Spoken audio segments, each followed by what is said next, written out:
Hey everybody, welcome back to the Plays and Fades YouTube channel. I'm your host Gordo. Welcome back to another Best Bets video. This time for UFC Sao Paulo, we are down in Brazil with a 13 fight card. One that is action-packed and one that's coming to us after an off week. Those feel even better. Now we're going to change things up a little bit for these Best Bets video. Actually, what I want to do is just give you my favorite bets, my best bets. Not really force anything into a category like a money line or a long shot prop. Let's just give you what I like the most this week, and I think that's what I'm going to do going forward for these videos. As always, these videos are brought to you by Coolbet, using their odds, using their engine. Love that app, love their website, and definitely something I'd recommend.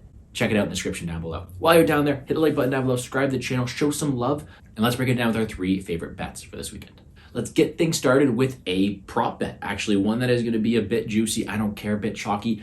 I would personally play this up even higher than the line is right now, but I do like it where it is. That is Eduarda Moura inside the distance. Yes, WMMA, I know I don't like going there all too often, but I do really like her in this spot right here. For those who follow me on Twitter, you guys know I already have her locked up in a parlay. I'll play her inside the distance as well because I do think she has a handcrafted matchup for success indicated by this minus 600 line. She is facing someone in Montserrat Ruiz who was just brutally beaten on the ground a few months ago and is now coming in here against a larger, stronger, and a girl in their hometown here at Eduarda Moura. I think Moura goes out there and decimates her. Moura has 9 wins, 8 of them coming inside the distance, and she really utilizes that physicality to go out there and have some success. Friend of the headliner, Almeida. She is someone who the UFC wants to succeed. She has a fun style to go out there and support, and I do think she has a style to just decimate a 5 foot tall, smaller fighter in this weight class here in Montserrat Ruiz. Ruiz was just taken down and destroyed in that 3rd round, and it really took 3 rounds to get there for someone like Almeida. Almeida is more of a jiu-jitsu specialist. You have someone here in Moura who is a ground and pound girl, someone who looked to get her out of here with any means necessary, including putting her head through the canvas. And I do think that Moura has the finishing optics, tool, ground game, and top control domination to go out there and have some success, just like Gelton Almeida has succeeded in the UFC. And I do think Moura wins this fight to the distance at a very high clip.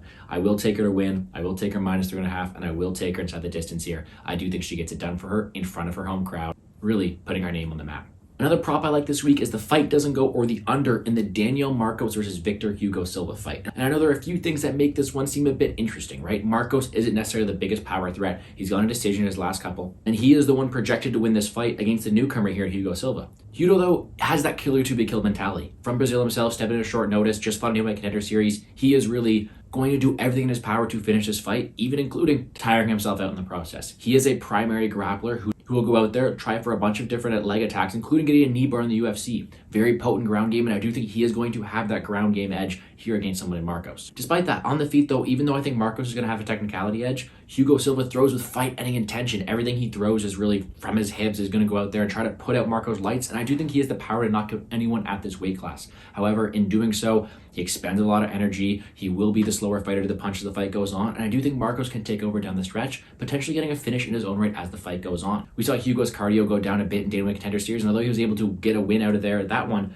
now on short notice against a more dangerous striker, I do think it's really going to be Hugo round 1, maybe early round 2 submission upside, or Marco taking over with a late finish. Either way, I do think a finish materializes more than the line entails, and I'll take that generous line on Coolbet to go out there and hopefully profit on this one. Should be a very fun fight. I'm cheering for the dog here on Hugo actually to make it fun, but nonetheless, just give me a finish. Let's get this violence rolling.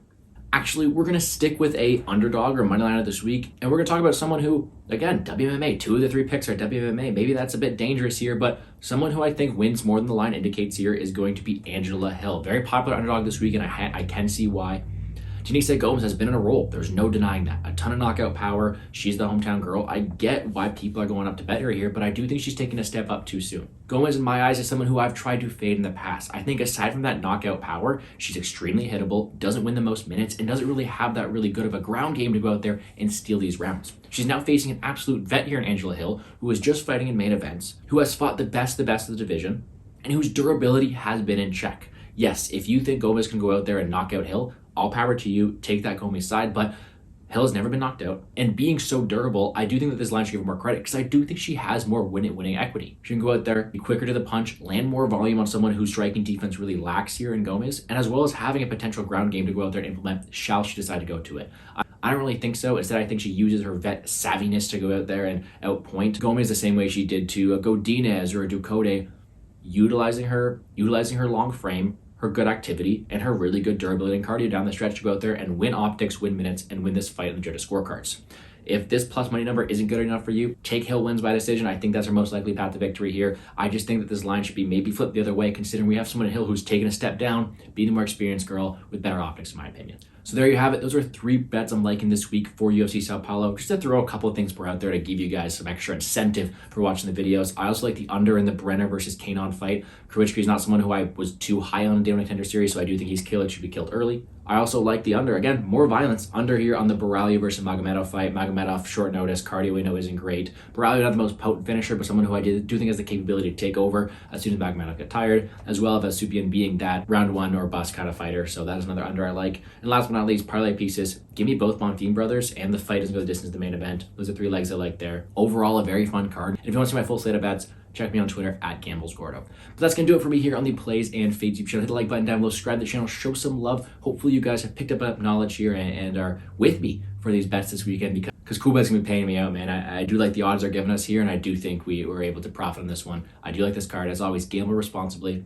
but this is what I'm looking forward to in Sao Paulo. So with that, guys, I wish you the best of luck. Let's make some money.